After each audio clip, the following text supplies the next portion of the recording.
ओ रमेश, चल दूर हटकर खड़ा हो जाए यहाँ से। तुम्हारे कपड़ों से उठने वाली इस बदबू से मेरा दिमाग फटा जा रहा है। सेठ सुरेंद्र ने अपनी दुकान की कुर्सी पर बैठे हुए नफरत से नाक पर रुमाल रखते हुए मुझसे कहा, और मैं जो थककर थोड़ी देर सुस्ताने के लिए वहां पर बैठा था, फौरन से उठकर खड़ा हुआ। माफ करना सेठ जी, बस जरा सांस लेने के लिए रुक गया था। मैंने अपना सर झुकाया। वो बोले, सांस जाकर अपने घर में लेना, यहाँ पर ग्राहक आते हैं और तुम्हारी ये गंदगी भरी मौजूदगी उनको फौरन भगा देती है। जाओ यहाँ से, अपना काम करो। पास बैठे हुए विनोद ने भी मुझे देखकर एक जहर भरी हंसी हंसी। सेठ जी, ये सफाई वाले हैं, इनकी तो किस्मत में ही गंदगी समेटना लिखा हुआ है। अब इनसे खुशबू तो आने से रही। उन दोनों की हंसी मेरे कानों में शीशा बनकर उतरने लगी। मैंने खामोशी से अपना झाड़ू उठाया और सर झुकाकर वहां से लेडीज वॉशरूम की तरफ चल पड़ा, जहां मैं ड्यूटी देता था। मेरे पीछे उनकी बातें अभी भी जारी थी। पता नहीं कैसे ये लोग ऐसे घटिया काम कर लेते हैं। क्या इनको बदबू नहीं आती? अरे मुझे तो सोचकर ही घिन आती है। मैंने दांत पीसकर अपनी आंखों से उभरने वाले आंसुओं को रोका। मेरा नाम रमेश है। कहने को मैं सफाई वाला हूँ, क्योंकि मैंने गरीब घराने में जन्म लिया था। मैं जब पैदा हुआ था तब भी घर में गरीबी ही थी, और आज भी वही गरीबी का आलम है। मेरे बाद मेरी 3 बहनें पैदा हुईं तो घर के हालात और ज़्यादा तंग हो गए। मेरे पापा जो गलियों में झाड़ू लेकर जगह जगह सफाई करते थे, वो इस दुनिया से चले गए। घर में कोहराम समझ गया। उस वक्त मैं सिर्फ 16 साल का था। मुझे याद है जब माँ ने रोते हुए मेरे कंधे पर हाथ रखकर कहा था कि रमेश बेटा, अब तुम ही इस घर के मर्द हो, तुम्हारे पापा का झाड़ू अब तुम्हें उठाना पड़ेगा। लेकिन माँ, मैं तो पढ़ना चाहता था, मैंने सिसकते हुए कहा। तो वो बोली कि बेटा, गरीब के सपने नहीं होते, सिर्फ पेट की भूख होती है। तुम्हारी तीन तीन बहनें हैं, उनका पेट कैसे भरेगा? मेरे पास कोई भी रास्ता नहीं था। मैं पढ़ा लिखा भी नहीं था कि कोई ऑफिस की नौकरी मिल जाती। इसी वजह से मैंने भी सफाई का काम ही शुरू कर दिया। मेरे एक मोहल्ले वाले ने ही मुझे बाजार में लेडीज वॉशरूम की सफाई करने पर लगवा दिया था। मैं वॉशरूम के बाहर रखे हुए स्टूल पर बैठ गया। सामने से गुजरने वाली औरतें मुझे देखकर नाक सुकेड़ लेती थी। यहाँ तो सांस लेना भी मुश्किल है। पता नहीं ये लड़का सारा दिन यहीं पर कैसे बैठा रहता है। तो एक औरत ने अपनी दोस्त से हल्की आवाज में कहा, अरे छोड़ो, इन लोगों की नाक नहीं होती, ये तो इस गंदगी के आदी हो चुके हैं। दूसरी ने जवाब दिया और तेजी से वॉशरूम के अंदर दाखिल हो गई। मुझे इन बातों से फर्क पड़ना बंद हो गया था। ये मेरा पेशा था और सबसे बढ़कर मेरी मजबूरी थी। मेरे सर पर 3 बहनों की जिम्मेदारियां थी और ऊपर से बीमार माँ जो टीबी की मरीज थी। उनकी खातिर मैं कुछ भी करने को तैयार था। बाजार की रौनक तो रात 8 बजे के बाद कम होना शुरू हो जाती थी, पर मेरी ड्यूटी खत्म नहीं होती थी। औरतें एक एक करके वॉशरूम जाती और निकल जाती, और जब भीड़ कम होती तो मैं वॉशरूम की सफाई करता। वैसे तो दिन भर भी कई बार मैं ये गंदगी साफ करता था, पर रात को मुझे डस्टबिन भी खाली करनी होती थी। रात के 10 बजे जब मैं घर पहुंचा तो घर में एक अजीब सी खामोशी छाई हुई थी। मेरी छोटी बहन नीतू भागती हुई मेरे पास आई। भाई, जल्दी से आइए, माँ की बहुत तबीयत खराब है। मैंने चप्पलों के साथ कमरे में दौड़ लगा दी। मेरी माँ चारपाई पर पड़ी हुई बुरी तरह से खांस रही थी। उनके मुंह से खून निकल रहा था। मेरी दोनों बहनें उनके सिराने खड़ी हुई रो रही थी। भाई, कुछ करिए ना, हमारे पास सिर्फ माँ ही है, अगर ये भी चली गई तो हमारा क्या होगा? तभी बीच वाली बहन ने मेरा बाजू झंझोड़ दिया। मैंने माँ का हाथ पकड़ा। वो बुखार से तप रही थी। माँ, मैं हूँ रमेश। माँ ने मुश्किल से आंखें खोली। रमेश, दवाई। मेरा सीना फट रहा है। उनकी आवाज़ में बहुत ज़्यादा दर्द था। मेरी जेब में उस वक्त सिर्फ 50 रुपए थे। महीने का आखिरी हफ्ता चल रहा था और पैसे मिलने में अभी कई दिन बाकी थे। मैंने अपनी बहन की तरफ देखा। घर में कुछ पैसे हैं? नहीं भाई, आखिरी 100 रुपए थे, वो कल राशन में लग गए। डॉक्टर ने जो इंजेक्शन लिख कर दिया है वो बहुत ही महंगा है। बहन ने रोते हुए खाली हाथ दिखा दिए। मेरा दिल जैसे मुट्ठी में आ गया हो।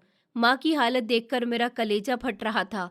मैंने उनको दिलासा दिया, माँ तुम फिक्र नहीं करो, मैं अभी आता हूँ, पैसों का इंतजाम करता हूँ, तुम ठीक हो जाओगी। मैं जल्दी से घर से बाहर निकला। रात गहरी हो चुकी थी। मैंने सोचा कि किसी से उधार मांग लूं, पर कौन देगा मुझे उधार? मेरा तो कोई ऐसा जानने वाला भी नहीं था जो मुझ पर भरोसा करे। वैसे तो सभी लोग मुझे नफरत की नज़रों से देखते थे। गरीबी भी क्या चीज़ होती है, सच में हर कोई आपको कूड़े का ढेर ही समझता है। मैं बाजार की सुनसान गलियों में भाग रहा था। मेरे दिमाग में सिर्फ एक ही इंसान का नाम आया, विनोद। वो उसी दुकान पर काम करता था जिसके करीब मैं बैठता था, मगर वो मेरी शायद मदद कर दे। शायद उसके दिल में थोड़ा सा रहम आ जाए।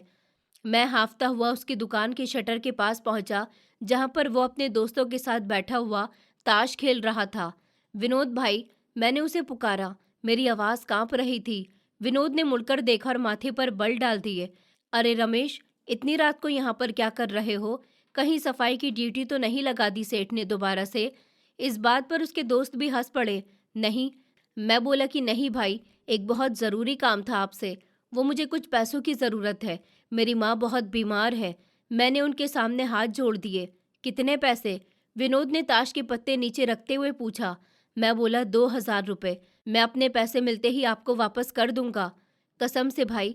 लेकिन विनोद की आंखों में अजीब सी चमक आई। उसने अपने दोस्तों की तरफ देखा और फिर मेरी तरफ देखकर कहा, 2,000 रुपये? तुम सफाई करने वाले की औकात है जो 2,000 रुपये मांग रहे हो? और वापस कहाँ से करोगे? वही औरतों का गंद साफ करके। उसका लहजा इतना जहरीला था कि मुझे लगा कि किसी ने मेरे मुंह पर थप्पड़ मार दिया हो। भाई मजबूरी है, माँ मर जाएगी तो मरने दो। वैसे भी तुम जैसे गरीबों का जिंदा रहना कौन सा जरूरी है? जाओ भागो यहाँ से। मेरे पास फालतू के पैसे नहीं है। उसने नफरत से हाथ झटक दिया। मेरी आंखों के सामने अंधेरा सा छाने लगा। अगर आज पैसे नहीं मिले तो माँ का बचना मुश्किल था। मैं वहीं जमीन पर बैठ गया और बेबसी से उन लोगों को देखने लगा जो मेरी मजबूरी का तमाशा बना रहे थे। विनोद के साथ बैठे दो मर्द भी उसकी बात सुनकर हंसने लगे। उनकी हंसी बाजार के शोर में भी मेरे कानों में गूंज रही थी। मेरा चेहरा शर्मिंदगी से लाल नहीं हुआ, बल्कि मुझे गुस्सा आने लगा। जब पैसा कमाना है तो घिन क्यों करनी है? मैंने मजबूत लहजे में जवाब दिया। तुम्हें सिर्फ एक यही काम मिला था? विनोद ने दोबारा से मेरे ऊपर ताना मारा। हाँ, मुझे यही काम मिला था और मुझे ना ही शर्म आती है और ना ही घिन। तुम काम की बात करते हो। ये काम शुरू करने से पहले मैं न जाने कहाँ कहाँ काम ढूंढने गया था, लेकिन कोई काम नहीं मिलता। कोई ना कोई तो काम करके मुझे अपना घर चलाना ही था। ये काम मिला तो यही क्यों नहीं कर लूं? विनोद ने नागवारी से मुंह बनाया। अच्छा बस बस, अभी यहाँ पर बातें बनाना शुरू मत करना। तुम्हें पैसे देने हैं तो दो, लेकिन मेरी मजबूरी का नाजायज फायदा मत उठाओ। मैंने सीधा सवाल किया। विनोद ने अपने दोस्तों की तरफ देखा और फिर मेरी तरफ देखकर सर को ना में हिला दिया। जा भाई जा, मेरे पास तेरे लिए कोई पैसे नहीं है और आगे से यहाँ आकर मेरा मूड खराब मत करना। उसने मुझे पैसे देने से साफ मना कर दिया। रात भी हो गई थी और अब बाजार का रश भी कम होना शुरू हो गया था। मैं परेशानी के आलम में वापस वहां से उठा। मुझे अपनी माँ का चेहरा याद आ रहा था, लेकिन मेरे पास अब कोई रास्ता ही नहीं बचा था। मैं वापस अपनी ड्यूटी वाली जगह यानी कि लेडीज वॉशरूम की तरफ चल पड़ा। मैं वॉशरूम के बाहर पड़े हुए बेंच पर आकर बैठ गया। मेरा दिमाग बंद हो रहा था। एक औरत वॉशरूम की तरफ आई। उसके कंधे पर एक बड़ा सा बैग लटका हुआ था। वो सीधे अंदर चली गई। मैं वहीं गुमसुम सा बैठा रहा। थोड़ी देर के बाद वो औरत बाहर निकली। मैंने बेख्याली में उसकी तरफ देखा। उसके हाथ में कोई चीज़ थी। उसने वो चीज़ इधर उधर नजरें घुमाकर देखी और फिर जल्दी से एक शॉपर में डालकर अपने बैग में रख ली। मुझे बहुत अजीब सा लगा, क्योंकि वो चीज़ बाहर से देखने में गंदी सी लगी, जिसको औरतें आमतौर पर वहीं कूड़ेदान में फेंक देती हैं। पर यह औरत उसको अपने बैग में ऐसे रख रही थी जैसे लाखों का खजाना हो। वो औरत जाने लगी तो अचानक से रुक गई। वो मेरी तरफ देखने लगी। थोड़ी देर मुझे घूरने के बाद वो मेरे पास आई। तुम यहाँ पर काम करते हो? उसने हल्की आवाज़ में पूछा। मैंने सर हिलाया कि जी, मैं यहाँ पर काम करता हूँ। वॉशरूम की सफाई करते हो? जी हाँ, मैं वॉशरूम की ही सफाई करता हूँ। मैंने हैरत से उसको देखा। मुझे समझ नहीं आ रही थी कि वो सवाल क्यों कर रही है। सिर्फ गंदगी ही साफ करते हो या यहाँ से जो कीमती खजाना है वो भी निकालते हो? उसके सवाल ने मुझे चौंका दिया। क्या मतलब? मैं हैरानगी से उसकी तरफ देखने लगा। तुम नहीं जानते मैं क्या कह रही हूँ? उसके चेहरे पर एक डरावनी सी मुस्कुराहट थी। मेरे दिमाग में फौरन से वो मंजर आ गया जब वो बैग में कुछ छुपा रही थी। आपने जो अभी अपने बैग में रखा है, उसका आप क्या करेंगी? ये तो औरतें ऐसे ही बेकार में इसको बास्केट में फेंक कर चली जाती हैं, और ये तो गंदगी है। मैंने उस औरत को अपनी उलझन बताई तो वो हल्का सा मुस्कुराई।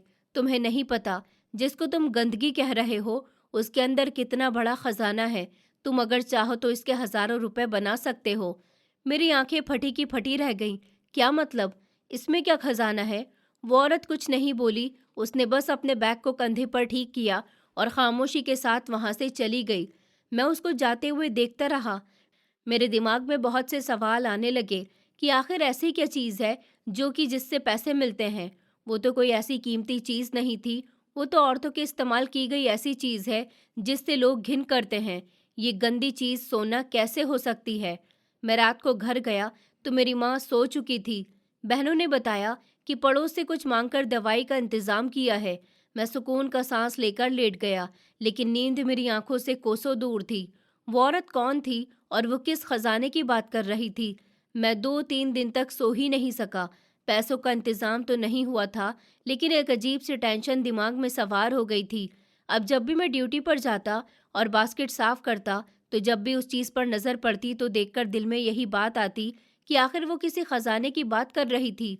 मैं कई दिन तक उस औरत का इंतज़ार करता रहा, लेकिन वो औरत नहीं आई। मैंने सोचा, ऐसे ही मुझे वो पागल बना रही थी, जैसे कि अक्सर यहाँ के लोग मुझे बनाते हैं। उसमें ऐसा कुछ भी नहीं होगा। मैंने गंदगी वाली बास्केट में हाथ डाला, उसको और साफ करके सारी गंदगी को फेंक दिया। लोग मुझे नफरत से देख रहे थे, लेकिन मेरा दिमाग सिर्फ उस सवाल पर अटका हुआ था जो वो औरत मेरे दिमाग में छोड़ कर गई थी। क्या सच में इस गंदगी में कोई राज छुपा हुआ था, या वो सिर्फ मेरा मजाक उड़ाकर गई थी? ये सवाल मुझे अंदर ही अंदर खाया जा रहा था, लेकिन मुझे क्या पता था कि ये सवाल बहुत जल्दी मेरी जिंदगी को एक ऐसे मोड़ पर ले जाने वाला था जिसको मैंने सपने में भी नहीं सोचा था। 2 दिन गुजर गए और वो औरत दोबारा से नजर नहीं आई। मैं खुद पर ही झुंझलाता रहा था कि मैं कितना बेवकूफ़ हूँ। रमेश, तुम पागल हो, बहुत ही बड़े पागल हो। भला ऐसे भी कभी होता है? लोग सिर्फ मजाक उड़ाना जानते हैं और तुम उस औरत की बातों को सच समझ बैठे हो। मैंने बड़बड़ाते हुए डस्टबिन का ढक्कन हटाया। अंदर वही रोज की गंदगी पड़ी हुई थी। मैंने नफरत से नाक बंद की। खजाना हो या लोग गरीबों की जज्बात से खेलने के लिए नए नए तरीके ढूंढते हैं। मैं दस्ताने पहने हाथों से कूड़े वाला शॉपर बाहर निकाला। मेरा दिल कर रहा था कि चीख चीख कर रो दूं। घर के हालात वैसे के वैसे ही थे और मैं यहाँ एक अजनबी औरत के झूठे दिलासों के सहारे बैठा हुआ था। मैंने शॉपर को गांठ लगाई और उस गांठ को लगाकर उसको उठाकर बाहर बड़े कूड़ेदान की तरफ जाने लगा। तभी मुझे पीछे से किसी के कदमों की आहट सुनाई दी। तो तुमने हार मान ली? ये वही आवाज़ थी। मैंने झटके से मुड़कर उसको देखा। वो वहीं पर खड़ी हुई थी, वही औरत। कंधे पर वही बड़ा सा बैग लटका हुआ था और चेहरे पर हल्की सी मुस्कुराहट थी। मैं हैरानी और खुशी की मिली जुली हालत में वहीं पर जम गया। मेरे हाथ से कूड़े का शॉपर छूटकर जमीन पर गिर गया। जी आप? मुझे लगा कि आप नहीं आएंगी। मेरी आवाज़ में शिकायत थी। वो चलती हुई मेरे पास आई और बेंच की तरफ इशारा किया। मैंने कहा था ना कि मैं आऊंगी, कुछ ज़रूरी काम आ गया था, इसलिए देर हो गई। वो बेंच पर बैठ गई और मुझे बैठने का इशारा किया। मैं जल्दी से हाथ धोकर उसके पास आ गया, लेकिन दूरी बनाए रखी और खड़ा रहा। बैठ जाओ रमेश, मुझे तुमसे बहुत ज़रूरी बात करनी है। मैं डरते डरते बेंच के किनारे पर बैठ गया। जी जी बताइए। उसने गौर से मेरी तरफ देखा। तुम्हारी आंखें बता रही हैं कि तुम बहुत परेशान हो, शायद पैसों की कमी है। मैंने नजरें झुकाई। गरीबों की जिंदगी और क्या हो सकती है? जी, बस धक्के हैं और ये गंदगी है। आप उस दिन खजाने की बात कर रही थी और मैं 2 रातों से सो नहीं सका। वो संजीदा हो गई। देखो रमेश, मैं जानती हूँ जितना तुम यहाँ से कमाते हो उसमें तुम्हारा घर नहीं चलता होगा। तुम्हारी माँ बीमार है और बहनों की जिम्मेदारी भी है। मैं चौंक गया कि आपको कैसे पता? ये ज़रूरी नहीं कि मुझे कैसे पता चला, ज़रूरी ये है कि तुम अपनी तकदीर बदलना चाहते हो। उसके लहजे में कॉन्फिडेंस था। जी, कौन नहीं चाहता भला अपनी तकदीर बदलने पर? मेरे पास है ही क्या? ना मैं पढ़ा हुआ हूँ, न मेरे पास कोई हुनर है। बस ये सफाई का काम आता है। अगर मैं कहूँ कि तुम्हारा यही काम तुम्हें लखपति बना सकता है, तो मैंने बेयकीनी से उसको देखा। अब आप फिर से मजाक कर रही हैं। ये गंदगी सिर्फ साफ करके तो 2 वक्त की रोटी मुश्किल से पूरी हो पाती है। औरत ने अपने बैग को गोद में रखा। बात मजाक की नहीं है, बात नज़र की है। तुम जिसको गंदगी समझकर फेंक देते हो, मेरे लिए वो सोने की खान है। अगर तुम मेरे लिए काम करोगे तो मैं तुम्हें इतना पैसा दूंगी कि तुम अपनी सारी परेशानी भूल जाओगे। मेरा दिल जोर जोर से धड़कने लगा। पैसा, ये शब्द मेरे लिए जिंदगी की उम्मीद था। मुझे क्या करना होगा? किसी का कत्ल करना होगा या फिर कोई चोरी करनी होगी? मैंने उससे डरते डरते हुए पूछा। वो एकदम से हंस पड़ी। नहीं पागल लड़के, न चोरी करनी है न डकैती, तुम्हें बस वही करना है जो तुम रोज करते हो, सफाई, लेकिन थोड़े अलग तरीके से। कैसा काम? बहन जी, मैं समझा नहीं। मैं झट से बोला।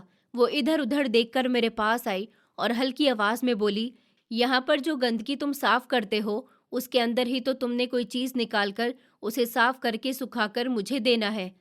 मैं हैरत से उसका मुंह देखने लगा। गंदगी में से चीज निकालकर? वो क्या चीज है और मैं उसको क्यों निकालूंगा? वो तो कूड़ा है। वो कूड़ा नहीं है, वो खास चीज है। अगर तुम उसको मेरे तरीके से साफ करके मुझे दोगे तो वो सोने के भाव बिकेगी।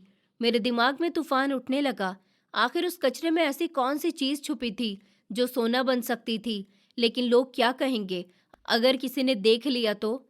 लोगों का काम है कहना। याद रखो रमेश, लोग तुम्हारा मजाक जरूर उड़ाएंगे, तुम्हें गंदा भी कहेंगे, लेकिन तुम हिम्मत मत हारना।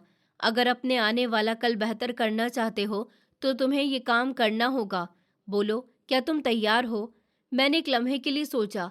विनोद की कड़वी बातें, माँ का चेहरा मेरी आंखों के सामने आ गया था। सेठ वीरेंद्र की डांट मेरे कानों में गूंजी और फिर माँ की खांसती आवाज मुझे फैसला करने पर मजबूर कर गई। मैं तैयार हूँ, आप बताइए मुझे क्या करना है? उस औरत ने तसल्ली से सर हिलाया। शाबाश, मुझे तुमसे यही उम्मीद थी। अब गौर से देखो और समझो, क्योंकि ये काम देखने में घिनौना है पर उसका सिला बहुत ही शानदार है। वो खड़ी हो गई और वॉशरूम की तरफ बढ़ी। मेरे साथ अंदर आओ, मैं तुम्हें दिखाती हूँ कि वो खजाना कहाँ पर छुपा है। मैं कांपते हुए कदमों के साथ उसके पीछे चल पड़ा। दिल में अजीब सा डर और सवाल थे। वॉशरूम का दरवाज़ा बंद करते हुए उसने अपने बैग की जिप खोली। मेरी नज़रें उसके हाथों पर जमी हुई थी। अब वो राज खुलने वाला था जिसने मेरी नींद खराब कर रखी थी। उसने बैग से दस्ताने निकालकर पहने और फिर एक चम्मच जैसे औजार को निकाला। देखो रमेश, ये वही कुंजी है जो तुम्हारी किस्मत का ताला खोलेगी। उसने वो चम्मच मेरी तरफ बढ़ाया। मैंने कांपते हुए हाथों से उसको पकड़ लिया। मुझे नहीं पता था कि अगले कुछ लम्हों में मुझे क्या देखने को मिलने वाला है, पर मैं जानता था कि अब वापसी का कोई रास्ता नहीं है। वो औरत वॉशरूम के अंदर गई और हाथों पर मोटे दस्ताने चढ़ा लिए।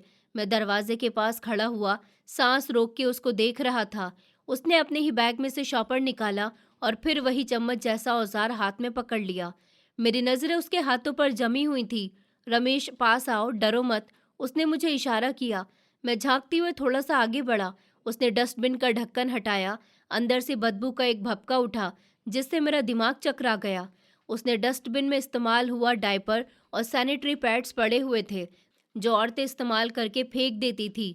बहन जी, ये तो गंदगी है, आप उसको हाथ क्यों लगा रही हैं? मेरे लहजे में कर्राहट थी। खामोशी से देखते जाओ। उसने जाकर डस्टबिन में से एक भरा हुआ डायपर निकाला। मेरा दिल चाहा कि मैं दूर हट जाऊं, पर वो औरत पूरे कॉन्फिडेंस के साथ खड़ी हुई थी। उसने बड़ी महारत से उसको खोला और चम्मच की मदद से उसके अंदर मौजूद चीज खुरचना शुरू कर दिया। ये क्या कर रही हैं आप? मैं अपनी हैरत को छुपा न सका। सब्र करो, अभी तुम्हें असली चीज नजर आएगी। उसने वो सारा जेल एक बारीक जालीदार कपड़े में डाला और नल का खोल दिया। पानी की धार उस गंदगी पर पड़ी तो उसको धोना शुरू कर दिया। गंदा पानी बहकर नाली में जाने लगा। वो उसको तब तक धोती रही जब तक कि सारी गंदगी साफ नहीं हो गई। फिर उसने वो जाली मेरे सामने की।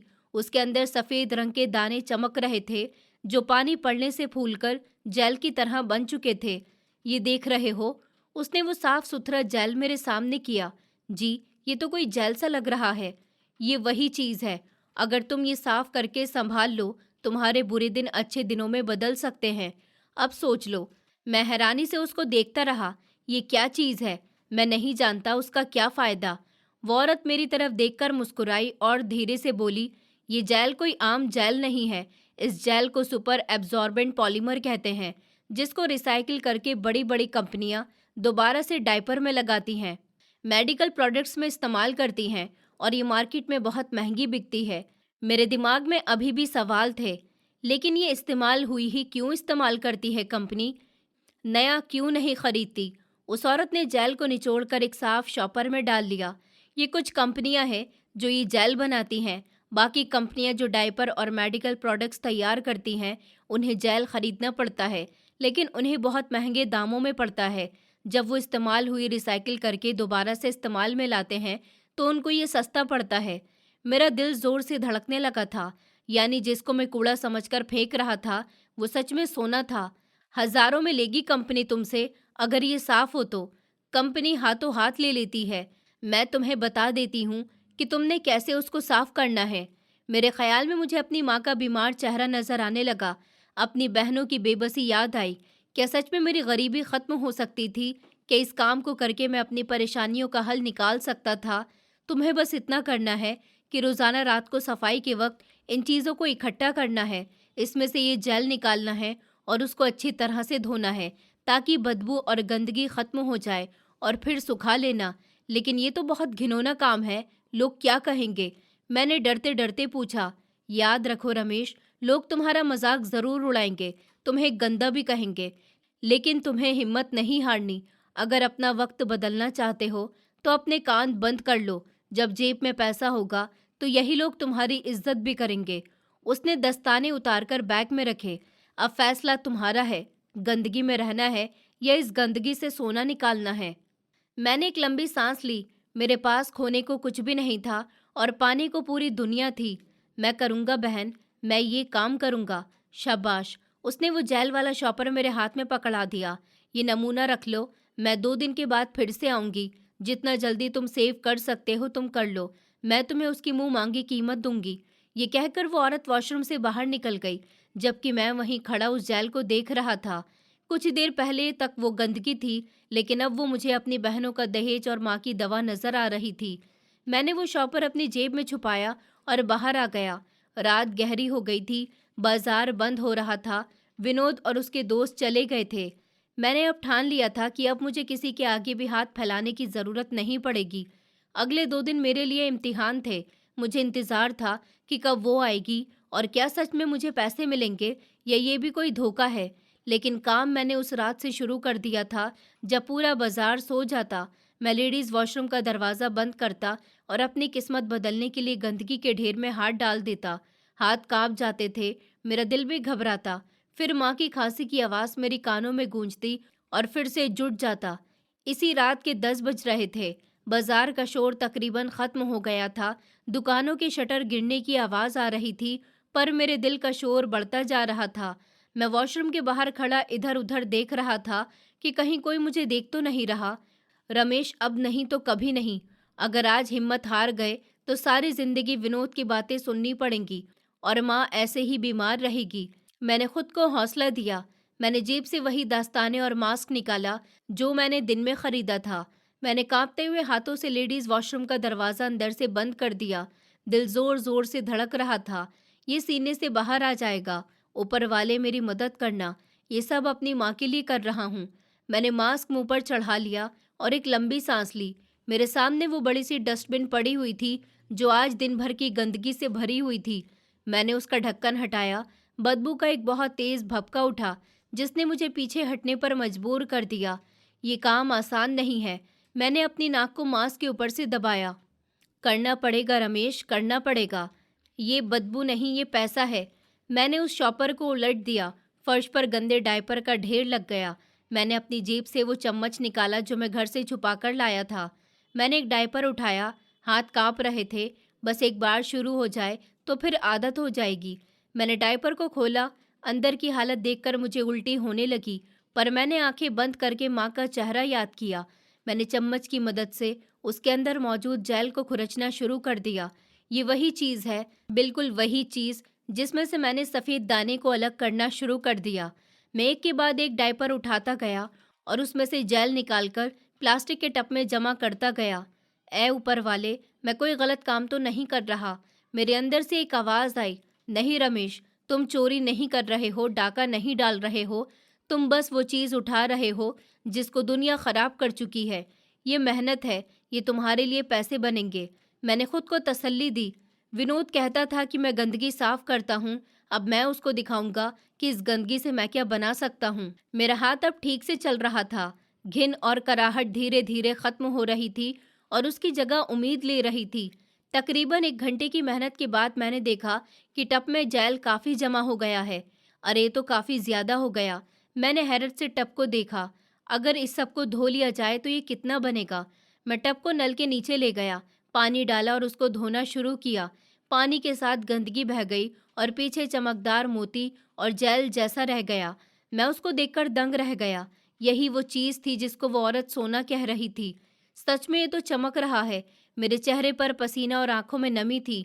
मैंने जेल को अच्छी तरह से निचोड़ लिया। अब उसको सुखाने का काम था। मैंने वॉशरूम के एक कोने में पुराने अखबार बिछाए।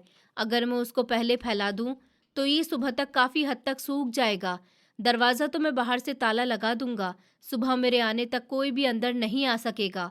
मैंने गीले जेल को अखबारों पर फैला दिया और रोशनी में वो क्रिस्टल की तरह लग रहा था। ये मेरी मेहनत है, मेरी माँ की ज़िंदगी है। मैंने अंदाज़ा लगाया, ये तकरीबन आधा किलो तो होगा ही। पहली रात में ही इतना ज़्यादा इकट्ठा कर लिया, मुझे यकीन नहीं आ रहा था। मैंने जल्दी जल्दी बाकी गंदगी को समेटा और शॉपर में डालकर बंद कर दिया।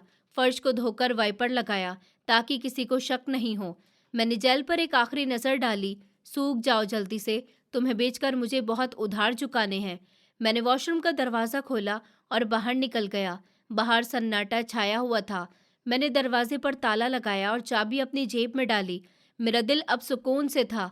मुझे नहीं पता था कि आगे क्या होगा, पर मुझे इतना यकीन था कि मैंने एक रास्ता चुन लिया है और अब मैं पीछे नहीं हटूंगा।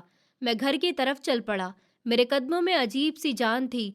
कल का सूरज मेरे लिए एक नई उम्मीद लेकर आने वाला था। 2 दिन गुजर चुके थे। मैं बेचैनी से बेंच पर बैठा पहलू बदल रहा था। मेरे पास इस वक्त शॉपर में काफ़ी सारा सूखा हुआ जेल मौजूद था जो मैंने पिछली 2 रातों में जमा किया था। मेरे दिल में ख्याल आ रहे थे, क्या वो आएगी या मैंने ये सारी मेहनत बेकार में ही की है। तभी एक रिक्शा आकर रुक गया और वो औरत उतरी जिसको देखकर मेरी जान में जान आई। मैंने जल्दी से शॉपर उठाया और फिर इज्जत से खड़ा हो गया। रमेश, तो क्या बना, तुमने कुछ जमा किया या बस हिम्मत हार गए हो? उसने मुस्कुराते हुए पूछा। मैंने मुस्कुराकर वो भरा हुआ शॉपर उसके सामने कर दिया। ये देखिए बहन, मैंने हिम्मत नहीं हारी, आप देख लीजिए। उसने शॉपर खोला और जेल को हाथ लगाकर देखा। उसकी आंखों में चमक आ गई। वाह, तुमने तो इतना ज़्यादा जेल जमा कर लिया। मुझे उम्मीद नहीं थी कि तुम इतना साफ सुथरा काम करोगे। ये तो बिल्कुल सोना लग रहा है। उसने फौरन से अपना बैग खोला और हजार हजार रुपए के नोट निकालकर मेरी तरफ बढ़ा दिए। ये लो तुम्हारी मेहनत का सिला। मैंने कांपते हुए हाथों से नोट पकड़े। मैंने जिंदगी में इतने पैसे कभी एक साथ नहीं देखे थे। मेरा मुंह खुला का खुला रह गया। बहन जी, ये तो बहुत ज्यादा है। क्या ये सब मेरे हैं? हाँ हाँ, ये सब तुम्हारे हैं और ये तो कुछ भी नहीं है। अब देखना तुम्हारे दिन किस तरह से फिरते हैं। बस ये काम जारी रखना। वो मुझसे जेल लेकर चली गई और मैं वो नोट मुट्ठी में दबाए हुए वहां खड़ा रह गया। मुझे यकीन नहीं आ रहा था कि ये हकीकत है। फिर मैं सीधा परचून की दुकान पर गया। सेठ सुरेंद्र काउंटर पर बैठा था। सेठ साहब, 2 महीने का राशन दे दीजिए, आटा, चीनी, घी, दालें, सब कुछ। तभी सेठ ने हैरत से मुझे देखा और हंसने लगा। पैसे हैं तेरे पास? अब कोई उधार नहीं मिलेगा। पहले का हिसाब चुका, जब ही दूंगा। उनकी इस बात पर मैंने 1000 के नोट काउंटर पर रख दिए। सेठ की आंखों में हैरत आ गई। ये लो सेठ, नकद पैसे हैं और बकाया वापस करना मत भूलना। उसके बाद सेठ का व्यवहार फौरन से बदल गया। मैंने वहां से राशन लिया, फिर मेडिकल स्टोर से महंगी महंगी वाली दवाइयाँ ली और हंसी खुशी घर गया। माँ और बहनें इतना सारा राशन देखकर रो पड़ी। भाई, ये सब कहाँ से आया? हमारी मेहनत की कमाई है। ऊपर वाले ने मेरी सुन ली है। तुम बस दवाई खाओ और ठीक हो जाओ। उसके बाद मेरा ये मामूल बन गया। मैं हर रात छुपकर वही काम करता। फिर एक दिन वो औरत आई तो इसका अंदाज कुछ अलग था। वो मेरे पास आकर बैठ गई। रमेश, तुम बहुत ही ईमानदार हो और मेहनती लड़के हो। मैंने तुम्हें आजमाया और तुम उस पर पूरे उतरे। अब मैं चाहती हूँ कि तुम और ज्यादा कमाओ। पर वो कैसे बहन? आप दे तो रही हैं मुझे पैसे। मैं तुम्हें कोई कंपनी ढूंढ कर दूं जहां पर तुम जाकर खुद ये जेल सेल करके आया करोगे और तुम्हें इससे भी ज्यादा पैसे मिलेंगे। बीच का कमीशन भी तुम्हारा ही होगा। मैंने हैरत से उसकी तरफ देखा। क्या मैं खुद कंपनी जा सकता हूँ? क्या वो मुझसे लेंगे? वो बोली, हाँ बिल्कुल। फिर मैंने उसकी बात पर सर हिला दिया कि मुझे मंजूर है। उसने अपने पर्स से एक चमकदार विजिटिंग कार्ड निकाला और मुझे दे दिया। ये लो, ये कार्ड अपने पास रखो। इसी एड्रेस पर आना, इस पर कंपनी का नाम लिखा है। मैंने कार्ड को उलट पलट कर देखा। उस पर एक बहुत बड़ी इंटरनेशनल कंपनी का लोगो बना हुआ था। मैं पढ़ा लिखा तो नहीं था, पर इतना समझ सकता था कि ये कोई मामूली जगह नहीं है। बहन, ये तो बहुत बड़ी कंपनी है। क्या ये मुझ जैसे सफाई वाले से मिलेंगे? अरे वो तुम्हारे हुलिये से नहीं, तुम्हारे माल से मतलब रखते हैं। वहां पर जाकर गेट पर ये कार्ड दिखाना और कहना कि उषा मैडम ने भेजा है। मैंने वो कार्ड ध्यान से अपनी जेब में रख लिया। ठीक है बहन, जैसा आप कहें। अब तुम खुद अपना रास्ता बनाओ रमेश। अब तुम्हारे पास वो हुनर है जो किसी के पास नहीं है।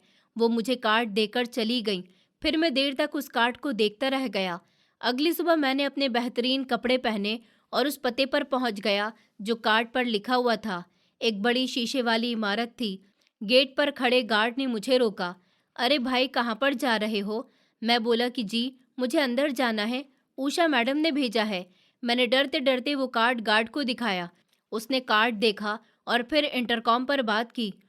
फिर थोड़ी देर के बाद उसने दरवाज़ा खोल दिया। जाओ, अंदर चले जाओ, साहब इंतज़ार कर रहे हैं।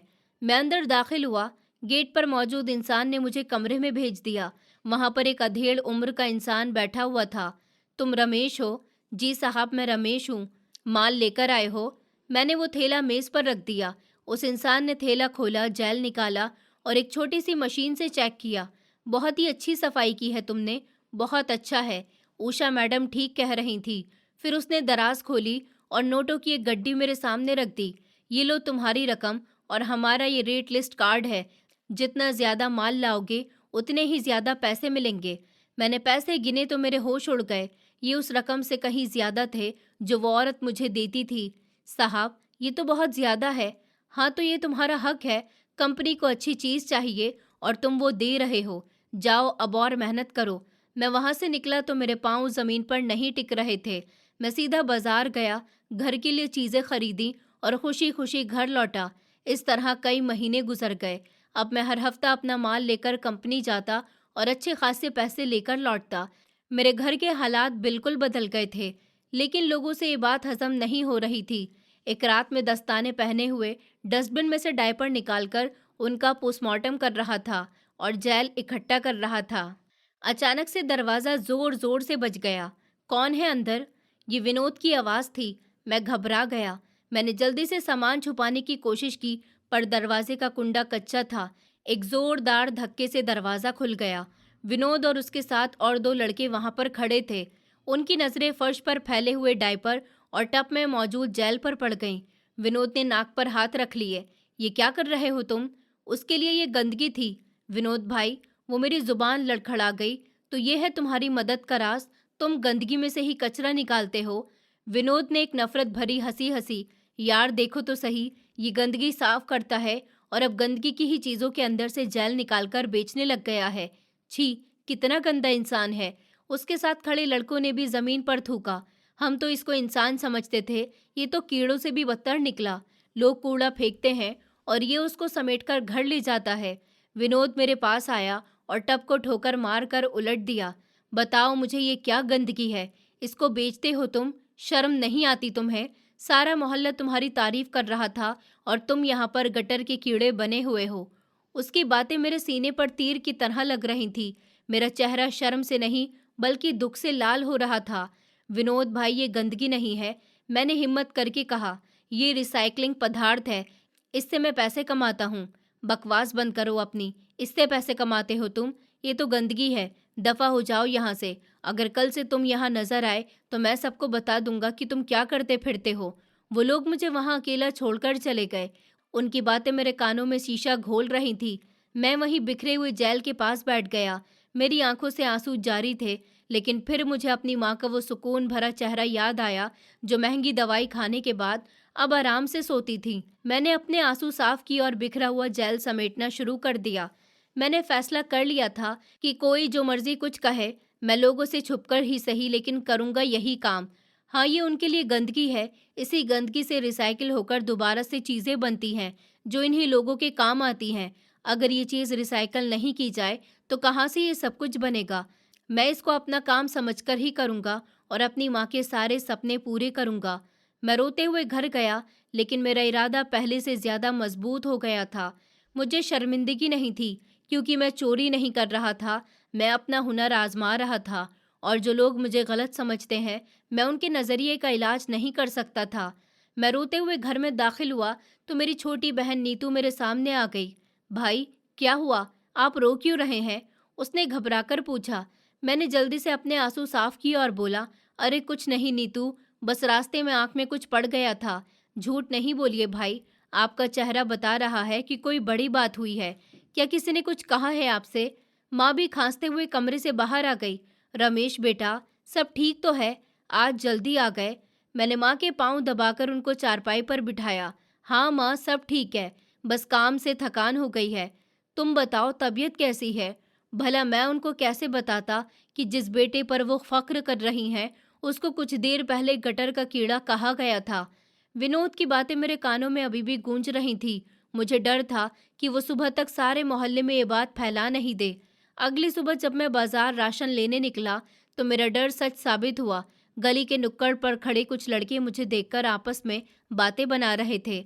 देखो आ गया, सुना है रातों को गंदगी में हाथ डालता है। हाँ यार, विनोद बता रहा था, बड़ा रईस बना फिरता है, असली कमाई तो गंदगी की है। मैंने सर झुका लिया और तेजी से गुजरने की कोशिश की, लेकिन नाई की दुकान से विकास भाई ने आवाज दी, अरे रमेश जरा रुकना। मैं रुक गया, मेरा दिल जोर से धड़क रहा था। जी विकास भाई। यार विनोद क्या बकवास कर रहा है तुम्हारे बारे में? वो कहता है तुम वॉशरूम की गंदगी में से कुछ निकाल कर बेचते हो। सच है क्या ये बात? सब लोग देखने लगे। मेरी जुबान तलवे से चिपक गई। विकास भाई, लोगों का तो काम है बातें करना। मैं मेहनत करता हूँ, चोरी नहीं करता। मेहनत तो ठीक है, लेकिन काम क्या है? साफ साफ बताओ। एक और लड़के ने कहा था, तो मैं बोला, भाई मेरा काम पैसे कमाना है। आप लोगों को मेरे काम से क्या करना है? मेरे पैसे भी तो मेहनत के हैं ना। मैं वहाँ और ज़्यादा रुकना नहीं चाहता था। मैं तेज़ी से वहाँ से निकलकर सीधा बस स्टॉप पर आ गया और कंपनी जाने वाली बस में बैठ गया।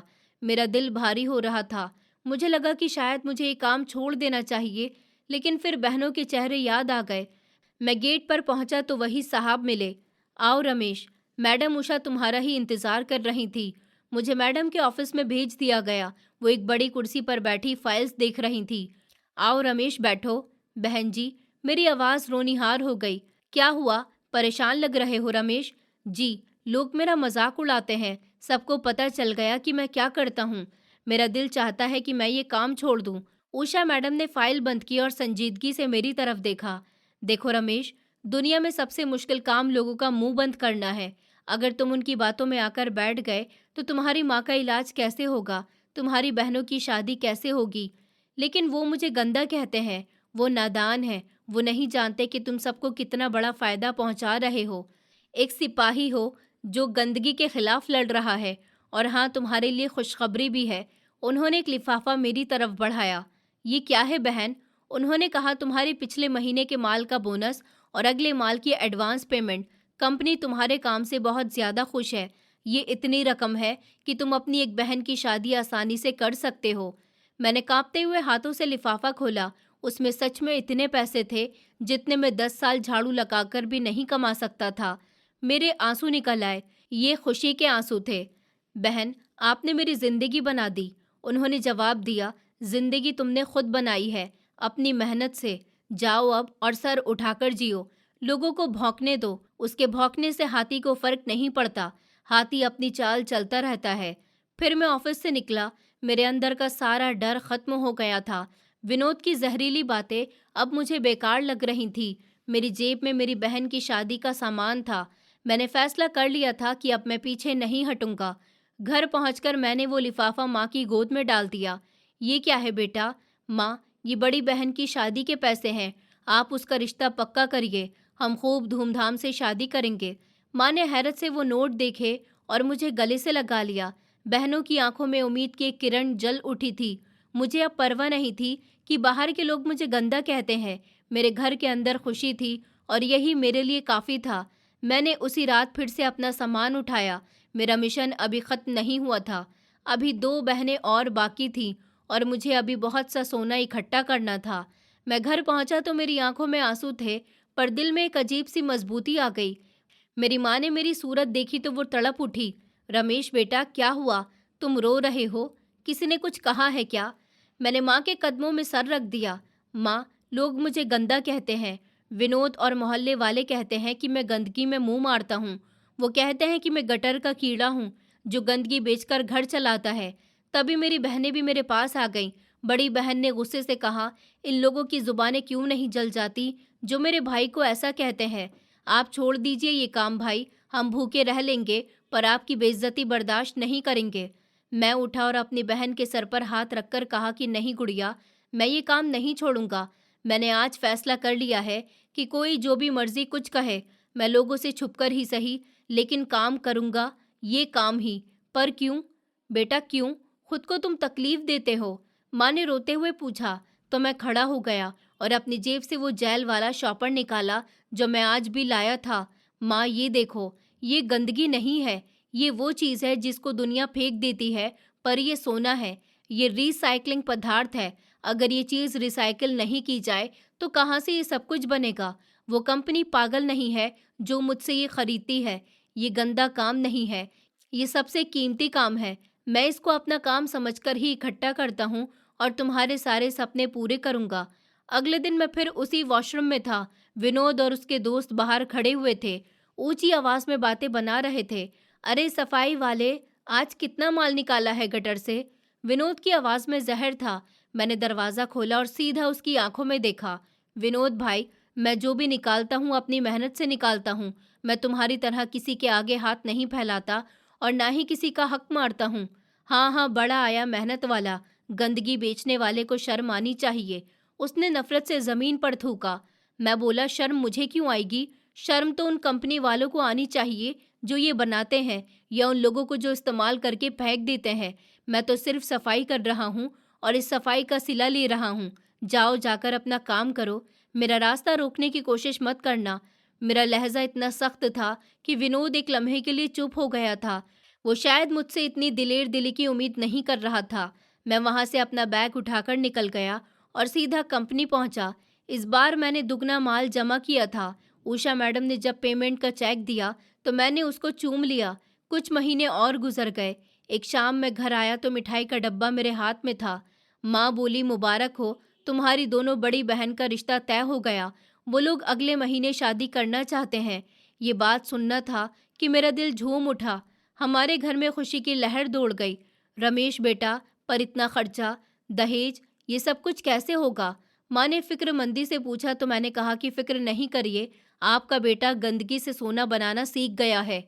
मेरे पास इतने पैसे हैं कि मैं अपनी तीनों बहनों की शादी धूमधाम से कर सकता हूँ और ये सब अपनी मेहनत की कमाई से ही करूँगा। शादी वाले दिन जब मेरी दोनों बहनें दुल्हन बनी हुई बैठी थी और मेहमान खाना खा रहे थे तो मैं विनोद को भी वहाँ पर खड़े हुए देखा।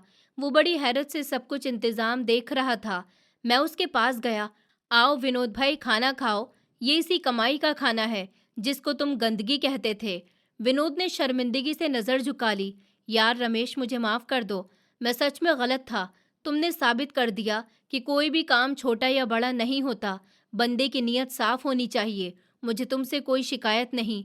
विनोद, तुमने मुझे इतने ताने मारे थे तो मुझे संभलना आ गया। अगर तुम ताने नहीं देते तो शायद मैं इतनी मेहनत भी नहीं करता। ये सब तुम्हारी नफरत का ही नतीजा है कि मैं आज यहाँ पर खड़ा हुआ हूँ। मैंने मुस्कुराकर उसके कंधे पर हाथ रखा और मेहमानों की तरफ बढ़ गया। मुझे आज कोई शर्मिंदगी नहीं थी क्योंकि मैं हक की कमाई कमा रहा था और अपने घर का बोझ उठा रहा था। जो लोग मुझे गलत समझते थे, मैं उनके नज़रिए का इलाज नहीं कर सकता था और ना ही मुझे उसकी ज़रूरत थी। वक्त तेज़ी से गुजरता गया। पहली शादी के बाद दूसरी और फिर तीसरी बहन भी अपने घर की हो गई। घर में अब सिर्फ मैं और मेरी बूढ़ी माँ रह गए थे। एक रात मैं माँ के पास बैठा हुआ उनके पाँव दबा रहा था। वो बोली, रमेश बेटा, अब तुम बस कर दो, ऊपर वाले का दिया सब कुछ है। तुम्हारी बहनें अपने घर में खुश हैं, हमारा घर भी पक्का बन गया। अब तुम्हें ये काम करने की क्या ज़रूरत है? तो माँ ने प्यार से मेरे सर पर हाथ रखा। मैंने मुस्कुराकर माँ की झुर्रियों भरे हाथों को चूम लिया। पर माँ, जिस काम ने मुझे इज्जत दी, जिस काम ने तुम्हारी बीमारी काट दी और बहनों की सर पर छत दी, मैं उस काम को कैसे छोड़ दूँ? ये काम मेरे लिए बहुत ख़ास है। लेकिन बेटा, लोग भी तो बातें करते हैं। वो कहते हैं कि रमेश के पास इतना पैसा है फिर भी वो रातों को गंदगी कुरेदता है। माँ, लोगों की बातें बस हवा का झोंका है, आई और गई, मुझे उनसे फर्क नहीं पड़ता। अगले दिन मैं अपनी गाड़ी में बैठकर इस कंपनी के ऑफिस गया। अब मैं वहां सिर्फ सप्लायर नहीं था, बल्कि एक बिजनेस पार्टनर बन चुका था। उषा मैडम ने मुझे देखकर अपनी कुर्सी छोड़ी और बोली, आओ रमेश साहब, कैसा चल रहा है काम? बस ऊपर वाले का शुक्र है मैडम, सप्लाई पहले से दुगनी हो गई है। मैंने अब अपने नीचे 4 लड़के रख लिए हैं जो बेरोजगार थे, वो भी अब अपने घर का खर्च चला रहे हैं। तुमने तो कमाल कर दिया रमेश, तुमने साबित कर दिया कि कोई भी काम छोटा या गंदा नहीं होता, करने वाला होना चाहिए। फिर मैं वापसी पर इस बाजार में रुका। वही लेडीज वॉशरूम, वही बेंच और वही दुकान। विनोद अपनी दुकान के बाहर खड़ा हुआ था। मुझे गाड़ी से उतरता हुआ देखकर वो तेजी से मेरे पास आया। रमेश भाई कैसे हो? उसके लहजे में वो काट नहीं थी, बल्कि एक चापलूसी थी। हाँ विनोद, सब ठीक है। और सुनाओ, काम कैसा जा रहा है? उसने जवाब दिया, बस गुजारा है भाई, महंगाई बहुत बढ़ गई है, दुकान का किराया निकालना भी मुश्किल हो जाता है। उसने हसरत से मेरी गाड़ी की तरफ देखा। कभी सोचा भी नहीं था कि एक सफाई करने वाला हमसे इतना आगे निकल जाएगा। यार, तुमने सच में गंदगी से सोना बनाया है। मैंने संजीदगी से उसकी तरफ देखा। विनोद, सोना गंदगी में नहीं था, सोना मेरी सोच में था। मैंने उस चीज की कदर की जिसको तुम लोगों ने फेंक दिया। फर्क सिर्फ इतना है कि तुम लोग जाहिर देखते हो और मैं अंदर का देखता हूँ। मैं वहां से उठकर वॉशरूम की तरफ गया। वहां मेरा नया नौकर लड़का काम कर रहा था। वो मुझे देखकर घबरा गया। सर जी, मैं अभी सफाई कर देता हूँ। घबराओ नहीं छोटे, दिल लगाकर काम करो। याद रखना, ये गंदगी नहीं है, ये तुम्हारी कमाई है। आज भी मैं ये काम कर रहा हूँ, मेरे पास ऊपर वाले का दिया हुआ वो सब कुछ है, लेकिन मुझे कोई शर्मिंदगी नहीं है। मैं रोज सुकून की नींद सोता हूँ, क्योंकि मैं जानता हूँ कि मेरी कमाई ने किसी का हक नहीं मारा गया, ना ही मैंने किसी के आगे हाथ फैलाया। मैं मेहनत से कमाता हूँ और फख्र से कमाता हूँ। अक्सर लोग आज भी मुझे देखकर नाक बंद कर लेते हैं। कुछ लोग मुझे पागल भी कहते हैं कि इतना पैसा होने के बावजूद ये इस काम को करता है, लेकिन मैं सिर्फ मुस्कुरा देता हूँ। मैं जानता हूँ कि इज्जत मांगने से नहीं मिलती, कमाने से मिलती है। मैं लोगों के व्यवहार नहीं बदल सकता। जो लोग मुझे गलत समझते हैं या मेरे काम को घटिया समझते हैं, मैं तो उनके नज़रिए का इलाज नहीं कर सकता। सबसे बढ़कर यही है कि मेरा ज़मीर तसल्ली से है, और यही मेरी सबसे बड़ी कामयाबी है। 4 अजनबी लोग हंस देंगे, नाक सिकोड़ लेंगे, इस डर में हम सालों तक अपने घर वालों को रोते देखते रहते हैं कि ये काम नीचा है, लोग क्या कहेंगे कहकर हम माँ की दवा टालते हैं, बहन की शादी रोकते हैं, बच्चों को भूखा सुलाते हैं, सिर्फ इसीलिए कि बाहर के 10 मुंह हमारी इज्जत पर उंगली न उठाएं। पर सच तो ये है कि जब तक तुम लोग क्या कहेंगे के बोझ तले दबे रहोगे, तब तक तुम्हारा परिवार सच में मरेगा, भूख से, बीमारी से, बेबसी से। रमेश ने यही समझ लिया था कि दुनिया की हंसी एक दिन की होती है, मगर माँ की खांसी और बहन के आंसू हर रात का दर्द है। इसलिए उसने दुनिया की नजरें नीची कर दी, अपना सर ऊंचा रखा और अपनों को जिंदा रखा। असली शर्मिंदगी किसी काम में नहीं, अपने परिवार को तकलीफ में देखकर चुप रहने में है। जो काम ईमान का है, मेहनत का है, उसमें सर झुकाने की कोई वजह नहीं। चाहे सारी दुनिया हंसे, पहले अपने घर की रोटी और इज्जत बचाओ, बाकी दुनिया बाद में अपने आप समझ जाएगी।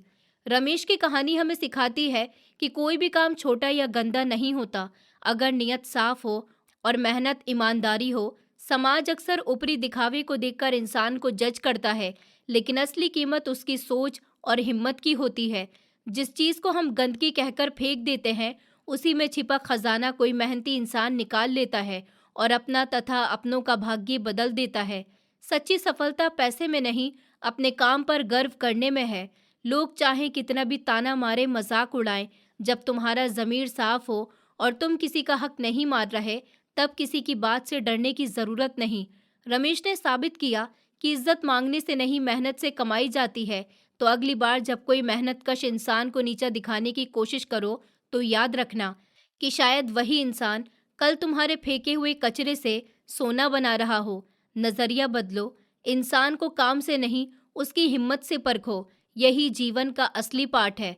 दोस्तों, उम्मीद करती हूँ आपको हमारी कहानी पसंद आई होगी। कहानी पसंद आई है तो वीडियो को लाइक करें, चैनल पर नए हैं तो चैनल को सब्सक्राइब करें, और हाँ, नोटिफिकेशन बेल को ज़रूर दबाएं ताकि अगली अपडेट सबसे पहले आपको मिले।